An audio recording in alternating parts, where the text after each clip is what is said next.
한반도 평화를 주제로 삼았던 문재인 정부 아마 지난 2018년에 계속 끌어왔던 문재인 정부의 동력이었던 것 같은데 현 상황과 을 비롯해서 이후에 어떻게 전망하는지 그것부터 시작해 보겠습니다. 김동구 대표가 먼저 여기에 호스트로서 먼저 얘기 꺼내실래요? 예. 이 정말 작년에 비하면은 올해는 우리 온 국민들한테 죽었다 살아났다 하는 마음이 들 정도로 정말 그 전쟁의 위기에서 어떤 평화의 어떤 이 기운으로 바뀐 그런 해죠. 그래서 저는 굉장히 2018년이 이후에도 상당히 중요한 한 해가 되지 않겠나 이렇게 생각을 하고요. 그리고 이 평창 동계올림픽이 평화올림픽으로 되고 남북에 있어서 그 이후에 세 차례 정상회담이 벌어지고 북미 간에도 최초의 어떤 정상회담이 벌어지면서 뭔가 한반도의 그 평화대장정이 시작됐다 이렇게 봅니다. 그런데 지금까지의 뭐 말하자면은 70년대 적대관계 뭐 이런 부분들을 신뢰를 가지고 그 일시에 해소하기는 상당히 어려움이 많았죠.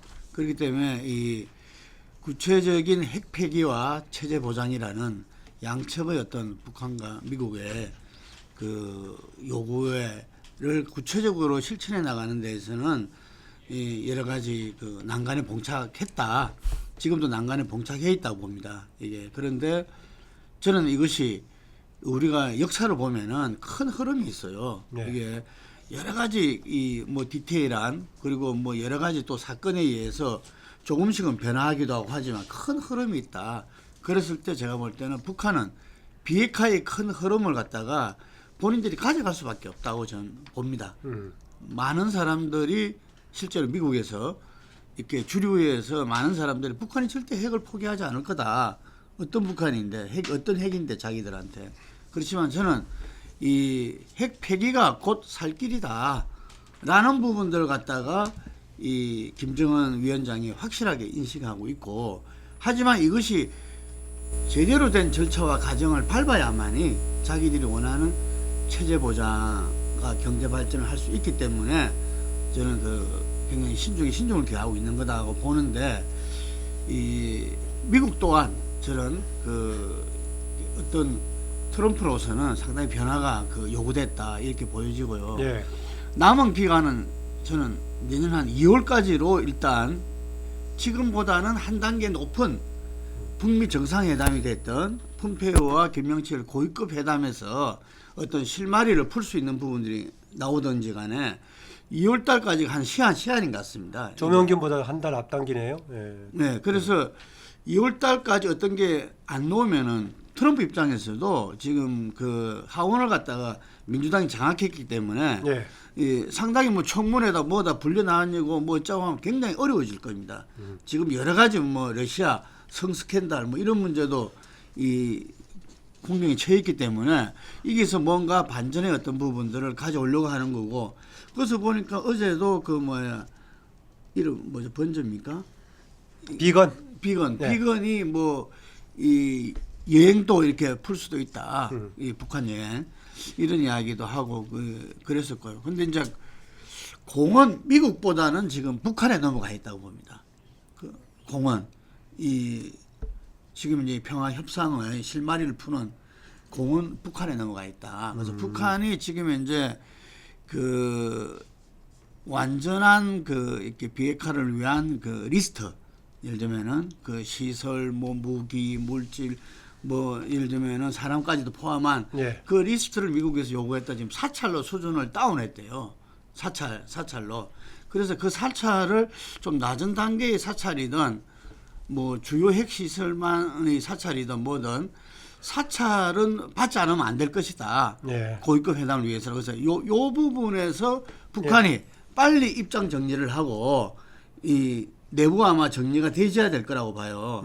이게 그럼에 의해서 이 고위급 회담 또 서울 답방 이러면서 북미 정상회담, 남북미 회담 뭐 이렇게 이어지는 내년 한 해가 돼야 되고 되지 않을까 생각합니다. 김동구 대표 이제 대개 진단할 때 북한이 그 비핵화를 하겠느냐 안 하겠느냐 뭐 거기에 따라서 전망 달라질 것인데 비핵화는 기본 흐름으로 가고 북한도 할 수밖에 없을 것이다라는 것인데 현재 어려운 국면은 북한이 얼마 정도 속도로 호응하느냐 여기 달려 있는데 북한에 달려 있다라고 판단하시네요. 예. 할까요? 예. 저는 엊그제 이제 이 조선중앙방송에서 조선 반도의 비핵화는 미국이 먼저 동아시아 지역 즉 한국, 일본 주변의 핵을 비핵화하는 데 있다라고 그걸 규정해서 발표를 했습니다. 그래서 미국이 지금 내부적으로는 발칵 뒤집어졌어요. 자 봐라. 우리가 우려하던 걸 북한이 이제 드디어 공식화하고 있다. 먼저 미국이 비핵화해야 된다라는 이야기를 한 겁니다. 자 그렇다면 미국은 이거는 거의 처음에 북한이 비핵화한다고 문정권이 트럼프한테 특사를 보내고 난 다음에 설득을 해서 그래서 미북 정상회담을 하고 지금까지 이렇게 협상한다고 오고 있는데 미국이 먼저 비핵화하는 것이 조선반도의 비핵화라고 북한의 공식 방송이 그렇게 발표를 해버렸어요. 그래서 제가 볼 때는 이제는 미국이 봐라 이제는 이제 그만해야 된다. 이렇게 말도 안 되는 비핵화라는 그 우리 위선에 더 이상 미국이 끌려가거나 협상을 해서는 안 된다. 더 가도 결국은 이런 결론으로 나올 것이다. 이렇게 이야기를 하고 있어요. 자 트럼프는 지금 본인이 중간 선거나 자신의 업적 때문에 쉽게 미북 정상회담을 자기 페이스로 끌고 갈 수 있다고 오판하고 들어왔다가 이제 빠지고 싶은데 빠질 명분을 찾지 못하기 때문에 2차 미북 회담까지 하고 거기서 북한이 보따리를 갖고 오지 않았을 때 판을 깨는 쪽을 생각하고 있다. 지금 이런 이야기까지도 들려요. 자 그런데 미국은 이제 북한과의 이 올해의 전망이 미국이 절대로 지금 북한에 대해서 협상의 수위를 낮출 수 없다라는 겁니다. 문 정권은 초기 단계의 비핵화와 종전선언의 교환을 아주 디테일하게 지금 다듬고 있대요.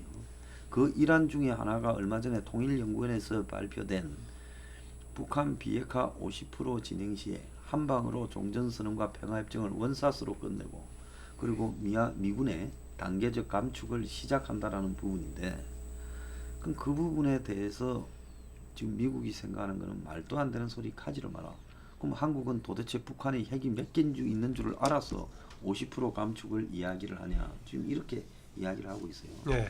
그래서 결국 트럼프가 이 북한과의 문제를 북한이 핵실험을 하거나 ICBM을 다시 이렇게 실험하지 않으면 뭐 북한에 폭격을 하거나 군사적으로 압박을 더 높여서 충돌하지도 않겠지만은 또 그렇다고 북한에 대해서 뭐 제재를 완화하지도 않고 현재 이런 제재들을 조금씩 더 쪼아가는 상태로 그냥 상황을 이렇게 방기하면서 끌고 가려고 할 거다. 내년 대선까지. 그 트럼프의 희망상이라고 지금 보여져요.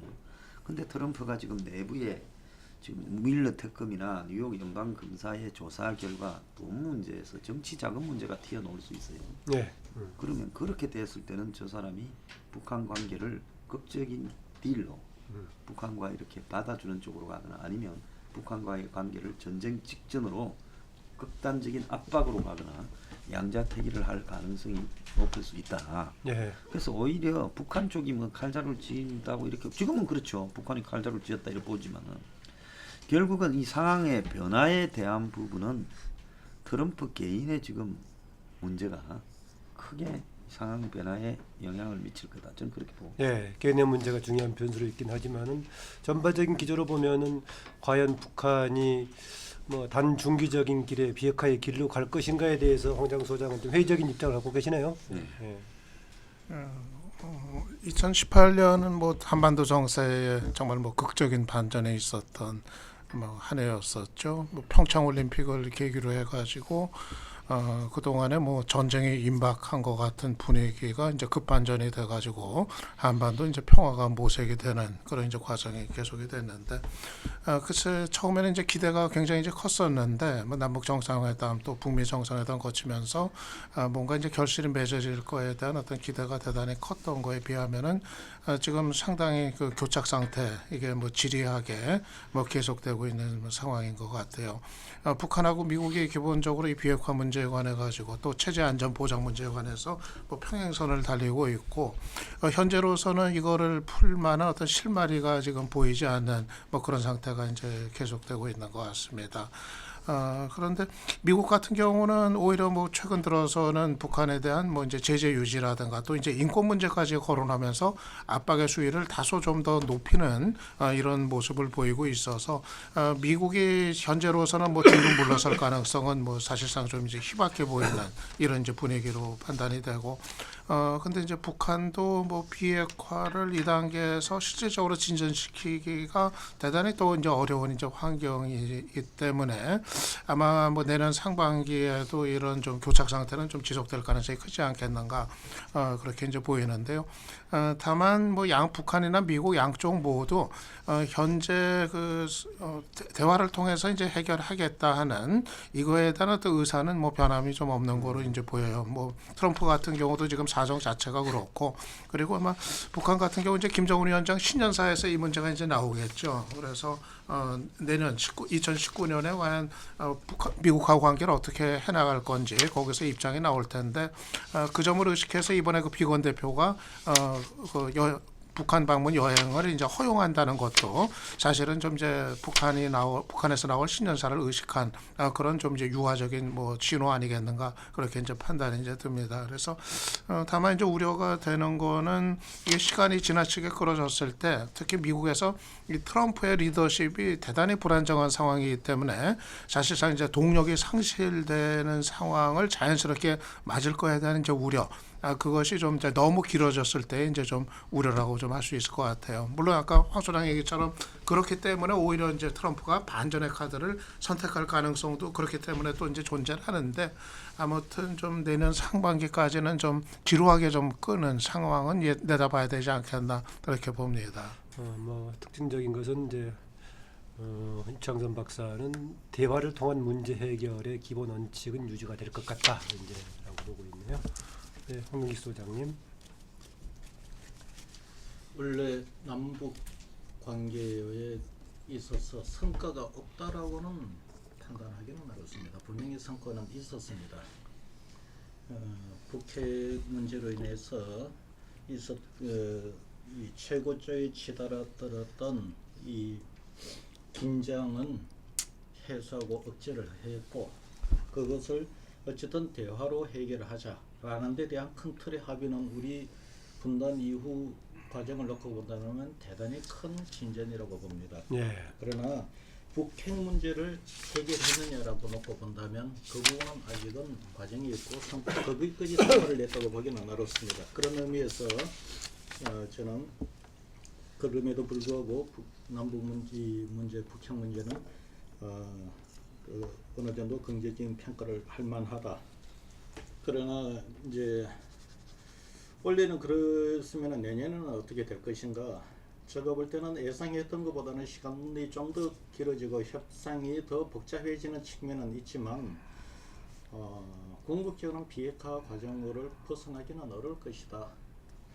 일단 그것은 그 비핵화 문제를 해결해야 되는 당사자인 우리나라와 미국이 절박함도 있지만 따지고 들어가 보려면 이 북한과 중국이 더 지금 체제 내의 모순 구조가 더 극단적으로 심화되어 있는 상황인 겁니다. 중국은 지금 이 중국의 어떤 지금까지 그 국가주의적인 어떤 그런 경제 체제를 해소를 안 하고는 생존하기가 어려운 지경까지 와가 있는 거고, 북한이 핵 문제를 해결하지 않는 상태에서 기존의 그런 전략으로 국제사회 미국과의 관계를 개선 없이 체제를 유지하기가 더 쉽지 않는 상황으로 거의 내가 볼 때는 한계점에 와 있다고 봅니다. 네. 그렇기 때문에 그 가장 큰 중요한 그 모순 구조가 해결이 되기 위해서는 어떤 형태로든 협상을 거쳐서 시간이 얼마 걸리든 어떤 과정을 거치든 해결을 할 수밖에 없는 상황이고 핵 문제 얘기하는 거죠 지금. 그렇죠. 근데 이게 북한의 핵 문제와 중국의 경제 문제가 별건으로 움직이는 게 아니라고 보는 거예요. 그래서 궁극적으로는 이 북한이 중국의 딥 백그라운드 없이 이 핵 문제를 걷고 버틸 수 없는 상황이라는 겁니다. 그렇기 때문에 제가 보건대는 내년에 이 우리나라 국민들이 기대했던 것만큼 그렇게 빠르게 선명하게 해결되고 그런 거는 기대하기가 어려울 것이고 어렵겠지만 궁극적으로는 원래 대화를 통한 한반도 비핵화 프로세스라는 이 큰 틀이 궁극적으로는 진전되어 나가는 그런 과정으로 될 것이다. 저는 그렇게 봅니다. 네, 한반도 상황에 대해서 목표 기대치를 어떻게 두느냐에 따라 다를 수 있겠지만은 긴장 완화와 평화로의 길로 봤을 때는 상당한 진전이 있던 올해였다. 그런 것인데 이후 전망에서는 북한과 중국과의 관계가 상당히 중요한 변수가 될 것인데 그게 오히려 비핵화를 이끌어내는 하나의 왜 요인이다 뭐 이렇게 보고 계시네요. 보충할 추가로 하실 의견 있으면 좀 듣고요. 일단 한반도 평화하고 전망 관련해서요. 문재인 대통령 또는 문재인 정부 지지율과 관련해서도 네. 사실 한반도 정세가 뭐 큰 영향을 미치고 뭐 있는 거로 이제 판단이 되거든요. 실제로 이제 2018년 같은 경우 보면은 문재인 대통령이 한반도 정세가 상당히 좀 잘 풀리는 쪽으로 갔을 때 뭐 남북 정상회담이나 북미 정상회담이 있고 그런 시기에는 문재인 대통령 지지율이 아주 껑충 뛰는 걸 보였고 그게 이제 교착 상태에 빠져들면은 경제 민생 문제에 대한 불만이 이제 좀 표현이 되면서 지지율이 또 이제 하락하는 추세를 이제 보였는데 이게 지금 북미 관계가 이제 교착 상태가 이제 장기화되면서 문 대통령 지지율도 상당히 좀 영향을 민감하게 이제 받고 있는 것 같아요. 어떤 이제 경제 민생 문제에 대한 어떤 그 불만이 한반도 정세에 대한 어떤 기대를 이제 압도를 하고 있는 상황이 뭐 이제 길어지면서 그래서 지금 이제 문재인 대통령 지지율이 뭐 연속적으로 계속 하락하는 뭐 이런 상황을 피하지 못하고 있는데 이게 뭐 당장은 뭐 이렇게 반전의 뭐 계기를 잡는 것이 뭐 쉽지는 않아 보이는 그런 이제 상태여서 사실 문재인 정부 입장에서는 이 북한 문제가 풀리지 않는 상태에서 이 국정의 동력을 이제 확보하는 게 상당히 좀 어려움에 이제 직면해 있는 이런 상태라고 할 수 있을 것 같아요. 예.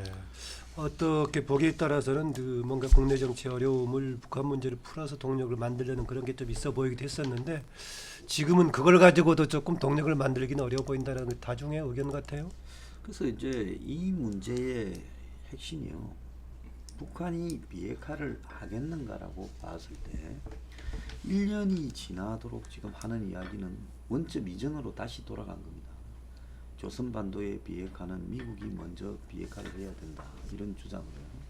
그래서 미국의 상식이 있는 사람들 상당수는 북한의 비핵화가 되지 않을 것이라는 거죠. 그러면 솔직히 깨놓고 이야기를 하자면 북한의 핵을 인정해주고 미국은 거기에 대해서 ICBM 정도만 이렇게 미국까지 날라오는 수단만 이렇게 정리하는 것이냐, 이제 그걸 갖다 미국이 공식적으로 발설하는 거냐 안 하는 거냐만 남아 있는 거지. 북한의 비핵화라는 우리가 지금 생각하는 북한이 진짜 자체적으로 핵을 다 없앤다, 그리고 핵을 재생산할 수 있는 시설이나 인력들도 정리한다라는 것은 그것은 불가능하다라는 게 다 아는 겁니다.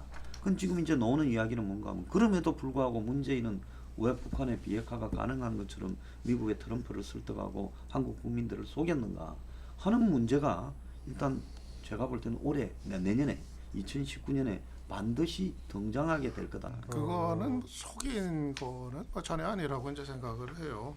저는 북한의 비핵화에 대한 의지 자체는 그때 북미 정상회담 있을 때도 그랬고 뭐 지금도 그거는 저는 마찬가지라고 이제 봐요. 그래서 뭐 북한이 애당초 이제 그런 의사가 없었는데 있는 것처럼 얘기하고 그게 속아 넘어갔다. 저는 그건 아니라고 이제 보는 것이 문제는 북한으로서는 뭐 무조건적인 뭐 비핵화에 응할 수는 없는 거고 어디까지나 자신들의 그 안전이 보장된다는 전제 위에서 그렇다면은 이제 비핵화를 이제 하겠다는 뭐 이런 이제 얘기가 되는 거기 때문에 그 비핵화를 위한 어떤 그 전제 조건, 그러니까 미국이 북한의 어떤 체제 안전을 이제 확고하게 보장하는 거 이것이 지금 선결되지 않은 상태에서는 지금 비핵화라는 건 완전히 그냥 이제 무장해제를 해버리는 거니까 이걸 지금 받아들일 수 없는 거고 그래서 저는 뭐 북한이 뭐 비핵화 의지가 애당초 없었다 이거는 좀 전혀 아니고 다만 이제 미국이 이 북한이 비핵화를 할 수 있는 어떤 그 환경 이거를 마련하는데 너무 좀 소홀했다. 오히려 저는 좀 지금까지 상황 놓고 보면 미국의 어떤 불성실함 같은 거 좀 이런 거를 좀 지적하고 싶습니다. 김능우 대표라든가 홍영기 소장 두 분도 황 소장하고 좀 견해차가 있어 보이는데요. 황 소장은 사실상 북한의 비핵화 의지가 애초에 없었다라고 좀 보는 결인 같은데 길로 갈 수밖에 없더라 김능우 대표는. 예, 제가 아까 처음부터 이야기했지만 저는 뭐 북한이 지금까지 그 역사적 과정을 쭉 봤을 때 그리고 향후 실제로 이 먹고 사는 문제 그리고 이 경제 발전 지금 이전에 성군이었다가 그 다음에 그 양면책을 했다가 지금 경제 발전으로 이렇게 간다고 하는 부분들은 저는 그 확고한 인식이다. 그거는 역사적 경험에서 놓은 또 지금 현재의 북한 상황에서 그렇기 때문에 이 부분들을 아주 지혜롭게 가야 된다는 거죠. 그러니까 이런 고착 상태도 저는 있다고 이렇게 보여지는데 제가 좀 이렇게 이 부분에서 한 말씀 더 드리자면은 우리 흔히 말하는 남남 갈등을 극복해야 된다고 봅니다. 문재인 정부는 이게 문재인 정부가 처음에 취임할 때 상당히 여러 가지 소통의 모습을 통해서 국민들한테 어필했잖아요. 근데 그때 맨 처음에 찾아간 게 야당 당사였다. 이게 그래서 이 여러 가지 국제적이나 남북 관계 여러 가지 문제를 갖다가 정보를 공유하면서 의논하겠다 이렇게 이야기했어요. 했는데 그것이 뭐 이후에 5당 대표회의, 원내대표회의 뭐 이런 거는 계속 있었지만 그런 부분에서 어떤 결정적인 시점에서는 야당과 정보를 공유하고 함께 하려는 모습을 안 보였다. 지금 자유한국당을 중심으로 한 보수 정당에서도 이 한반도 평화를 부정하는 사람이 누가 있겠어요? 그거는. 그런데 지금 말한 대로 이 핵폐기 협상이라든지 뭐 이런 가운데에서 많은 사람들이 미국의 조야에도 그렇고 우리나라에서도 주로 이 보수 정당을 중심으로 한 보수 언론에서도 북은 절대로 핵 포기를 안 할 것이다 라는 어떤 전제를 갖고서 이 문제를 바라보고 하는데 그건 저는 뭐 그 나름대로도 하나의 입장이라고 봐야 된다는 거죠. 그것도 그러면서 이 협상을 갖다 전개하는 과정에서 어쨌든 간에 보수 정당으로 대변되는 그분들과 어쨌든 함께 뭔가를 풀어나가려는 그건 일종의 좀 자신감이다. 나는 역사에 대한 자신감이라고 생각해요. 그 부분을. 그렇기 때문에 근데 그런 노력들을 갖다가 치열하게 하지 않는다는 거죠. 근데 노력이 이후에 가능성이 있어 보이세요? 오히려 갈등은 더 격화될 가능성이 있어 보이세요? 근데 저는 이제 우리가 촛불 시민혁명을 겪었잖아요. 예. 그 80% 아닙니까? 그래서 그 80%라는 것은 뭐냐면 오늘 보니까 뭐 이렇게 이 자유한국당 지지도 25%를 넘었던데 그 80%라는 것은 보수도 다 포함된 사람들이거든요. 예. 예. 그래서 이분들이 다 바라보고 있는 거예요.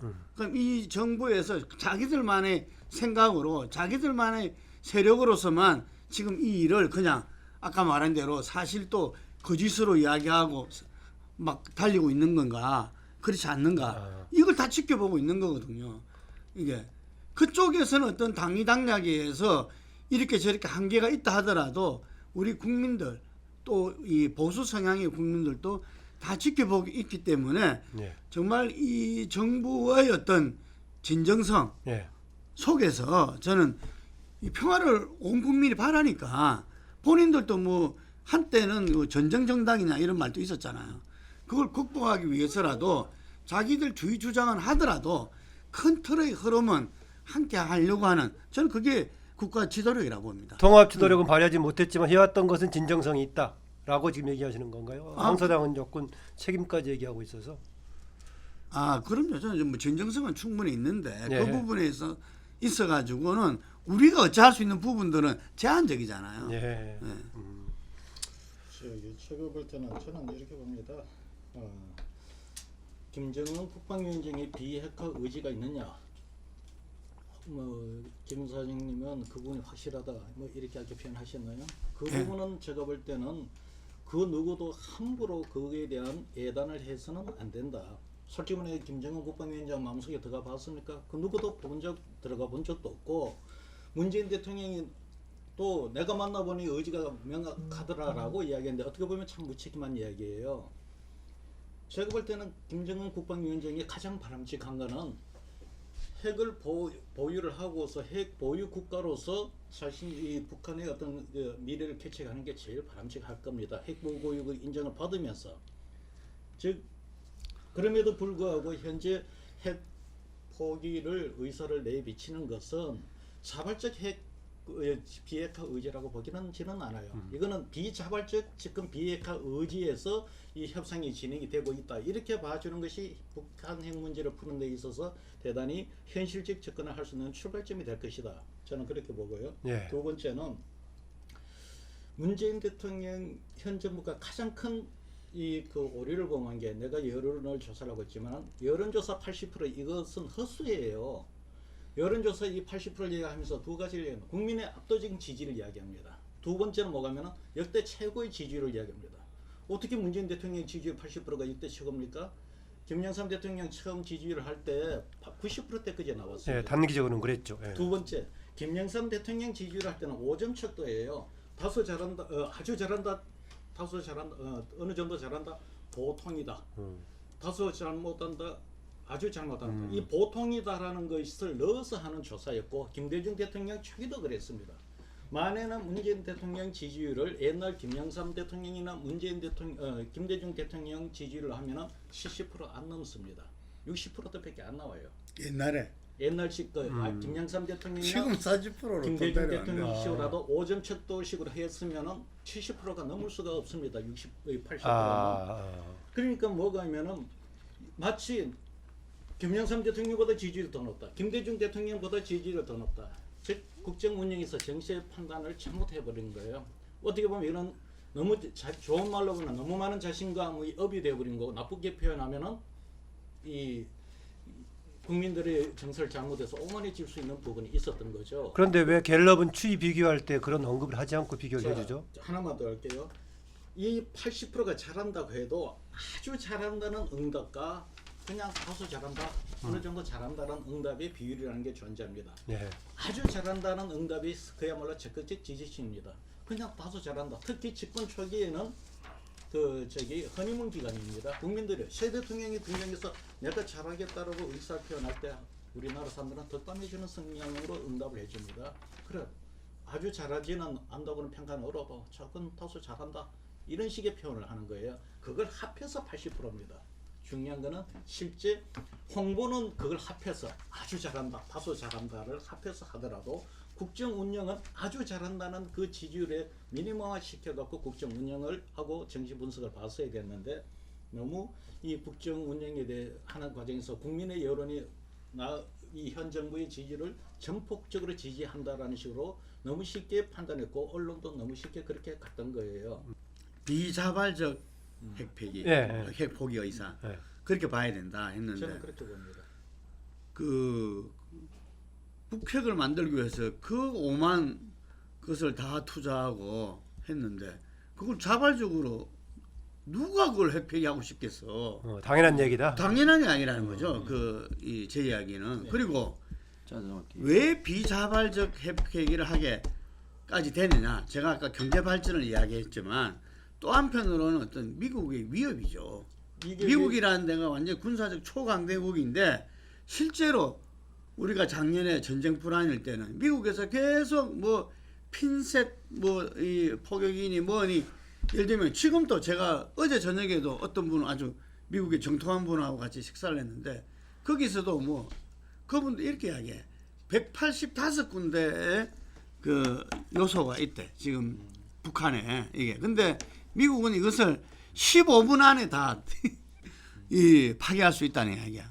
예를 들면은 그래서 그거를 한편으로는 트럼프는 갖고 있다는 이야기인 거죠. 그런데 막 그게 그렇든 말든 간에 어쨌든 간에 김정은으로서는 그 부분 또 무시할 수 없는 부분이죠. 이게 그래서 자기 희망사항이라 핵 보유하면서 그 다음에 체제 보장 받을 수 있고 그 절대로 미국이 그렇게 하지 않죠.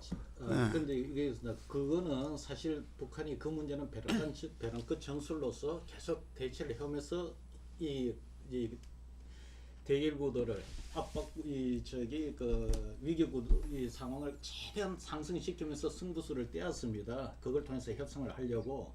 그런데 문제는 그 협상 나기 전에 내부적으로 균열이 지금 오는 것이 더 심각한 문제라는 겁니다. 북한 내부. 왜냐? 지금 북한은 무엇이가 하면 국가에서 인민들을 위해서 해결을 해주는 것보다도 지금 봉쇄가 됨으로써 장마다. 지금 남한 그 국제사회에서 미국 그다음 대한민국 그리고 국제사회에서 좋아오는 이 규제 봉쇄가 좋아오면 좋아올수록 그 강도가 높아질수록 북한 정부가 할 수 있는 역할과 북한의 시장이 할 수 있는 역할이 반비례해서 커지고 있다는 겁니다. 그러다 보니 그건 무슨 이야기하면은 통치 기반이 통치력이 약화되는 거고 내치에 되고 이 균열이 올 수 있는 위기의식이라는 거죠.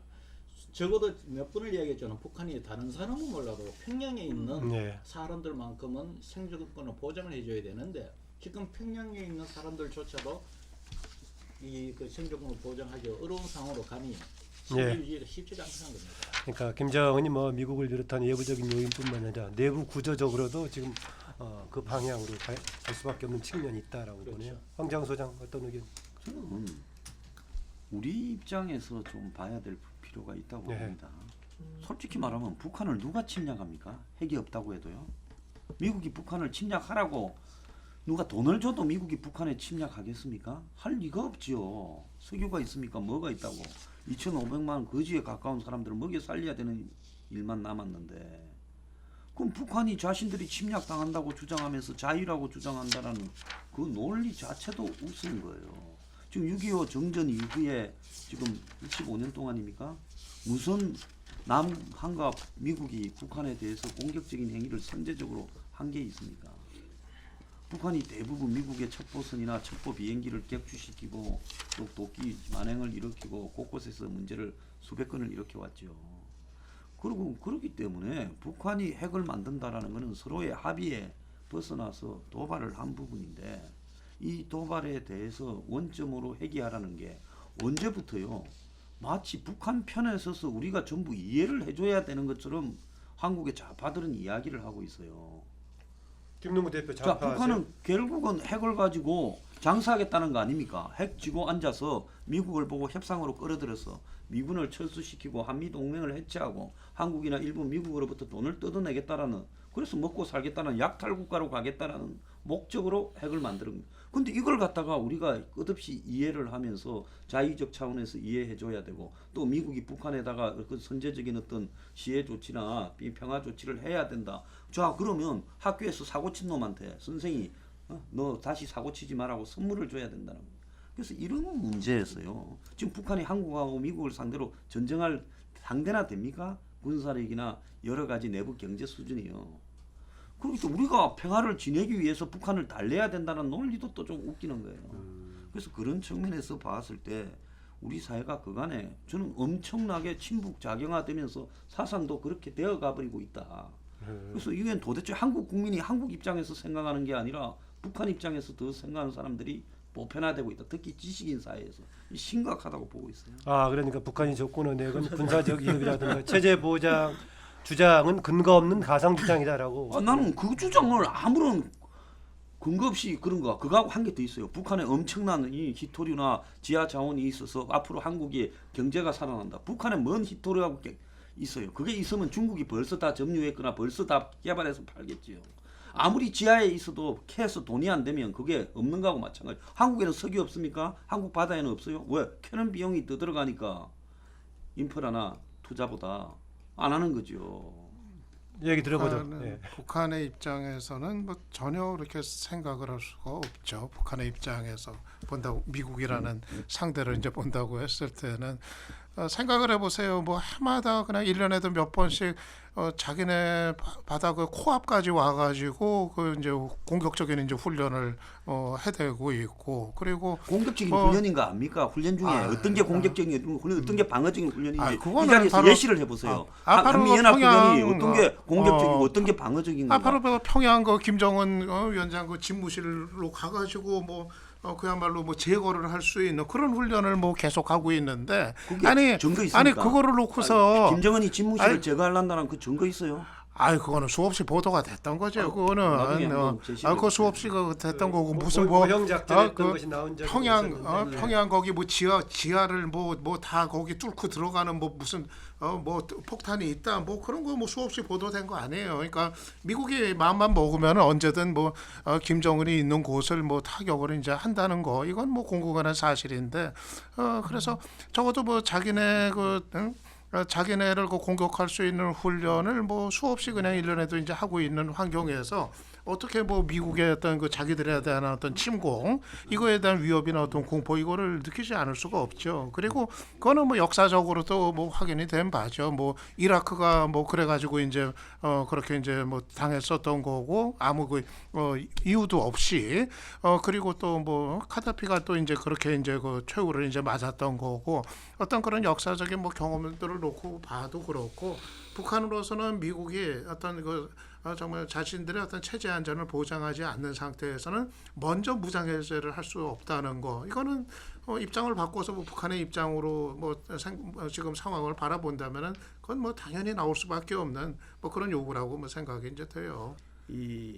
그게 그러냐 안 그러냐 이런 것보다도 그 좀 우리 나온 이야기 속에서 첨가하자면 아까 중국의 역할에 대해서 이야기 나왔는데 저는 지금 현재 어쨌든 G2 이른바 그래서 미중의 이 패권 전쟁 부분들이 지금 상당히 그 수면 위로 올라왔다. 이렇게 무역 전쟁이라는 외피를 쓰고서 그래서 이 속에서 우리 한반도의 평화도 같이 갈 수밖에 없다고 봅니다. 기본적으로 이게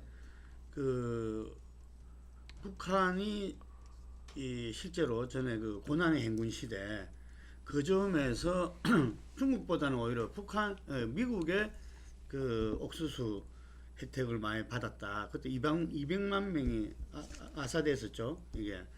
뭐 통계에 대한 신뢰성은 왔다 갔다 합니다만은. 예. 그러면서 뭐 이렇게 어쨌든 작년부터 이렇게 그 핵실험이 이렇게 진행되면서도 미국과 계속 어떤 이 서로 간의 이 소통이 추구했고 또 있어 왔다는 이야기가 있고 그 속에서 이 자기들이 그 미국에 대해서 입장을 갖다가 완전히 획기적으로 바꿀 수 있다 이런 뭐 제안도 했다 그러고 이건 확인되지는 않는 거지만 어쨌든 그런 점에서 이 북한 특히 한반도가 지금 차지하고 있는 지정학적 위치 이런 부분에서 중국도 그 부분을 갖다가 그냥 그대로 지켜보고 있을 수만은 없는 거죠. 예를 들어서 그래서 저는 이 부분에 해법이 있어서 그래서 남북 당사자들이 더 중요하다 이런 이야기를 하는데 우리가 남남 갈등을 해소하고 함께 나누면서 입장은 다르더라도 같이 큰 흐름을 나가야 되듯이 남북 관계는 또 마찬가지죠. 서로 입장은 다르고 나중에 그 목표는 서로 조금씩 이렇게 그 결이 다르더라도 지금 이 문제를 같이 풀어 나가지 않으면은 우리는 그 초강대국 G2의 어떤 세계 패권 전쟁에 있어서 우리는 그 하부 단위로 떨어질 수밖에 없다. 이런 위기감을 갖다가 저는 남북이 공이 가지고 있으리라 보고 그러면서 그 해법을 모색해 나가다 보니까 더욱더 복잡하고 어려운 거죠. 이게 그래서 저는 그렇지만 이것이 세계적인 어떤 그 흐름에 있어 가지고 북의 비핵화라는 것은 본도 살고 한반도도 평화를 가져오고 하는 그런 여러 가지 측면에서 또 그것을 미국과 중국이 반대만은 할 수 없는 그런 상황으로 가기 때문에 이 험난한 과정을 거치더라도 그 방향으로 갈 것이다. 그리고 그것이 지금 지난 6.12 이후에 고착화 돼 있잖아요. 남북 북미 정상회담 이후에 저는 내년 2월 말까지는 뭔가 그 부분에 대한 어떤 실타래는 풀릴 것이다 이렇게 봅니다. 자, 제가 이제 작년도 우리나라 이 북핵 문제를 정부에서 다뤄왔던 문제에 대해서 아쉬운 부분을 제가 말씀드리는 것은 이런 겁니다. 남북 문제 물론 이제 북한이 그 ICBM 발사하고 핵 실험을 하고 하니 시간표를 다 이거 조정하는 게 쉽지가 않았던 면도 있었지만 제가 보건대는 북핵 문제를 다루고 국제공 이 한반도 문제를 다루기 이전에 내부 결집이 우선이었어요. 추진 방식에서 내부의 힘을 의견 조율을 하고 결집하고 힘을 더 길렀어야만 기르고 그다음 남북 문제를 풀어갔어야 됐는데 물론 북한이 핵실험을 하고 ICBM을 발사하는 과정에 되고 그 시간을 선호를 조정하는 게 쉽지 않은 면도 있지만 한편에서는 제가 볼 때는 서둔 면이 있다.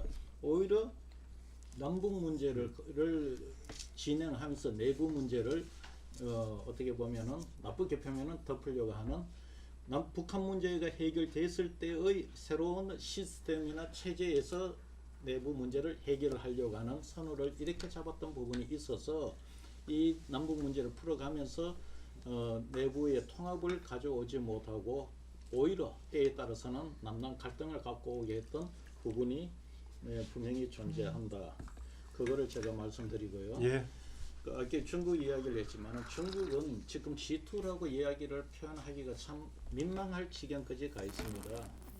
중국이 지금 외환 보유가 3조 달러 아직 안 무너졌습니다. 아마 국제사에서 중국이 외환 보유가 3조 달러가 무너지느냐 안 무너지느냐를 재밌게 홍 소장님은 우리 그 패널 중에서 항상 중국 문제에 대한 관심이 많으시더라고요. 왜냐하면은 지금 내가 이야기했지만은 북한은 중국이 지지위원을 안 해주면은 북한은 독자적으로 군사적이든 경제적으로든 자립할 수 없는 국가예요. 그래서 중국이 G2에 되고 중국이 G2 위성이 무너졌다 했지만은 중국이 북한의 후견인 역할을 할 수 있느냐 없느냐가 나는 남북 문제 푸는 데서 제일 중요한 쟁점으로 보는 거예요. 근데 지금 이 중국이라는 나라가 3조 달러 외환 보유를 막았지만 현재 지금 부채가 27조입니다. 거의 30조 달러 가까운 외환 보유에 공식적으로 잡힌 부채가 10배 가까이 되고 문제는 공개되지 않는 드러나지 않는 부채가 10조 달러가 또 넘는다는 지금 이야기가 나오는 겁니다. 중국은 사실상 지금 존속 가능하기 어려운 지금 경제 체제가 있단 말입니다. 지금 파산 원래 지금 11월달 파산이 보면은 급상승하고 있어요. 지금 중국 정부는 공산주의 체제를 유지하는데 지금 급급한 상황에 와 있다고 봐요. 그렇기 때문에 중국이 더 이상 북한을 경제적으로, 정치적으로 경제적으로 지원하기 어려운 상황이다. 네, 거기까지 되겠습니다. 아까 내부적인 추진 과정에서 좀 힘을 모은 동력으로부터 출발했으면 하는 아쉬움이 있고 중국 변수 다시 한번 강조해 줬습니다.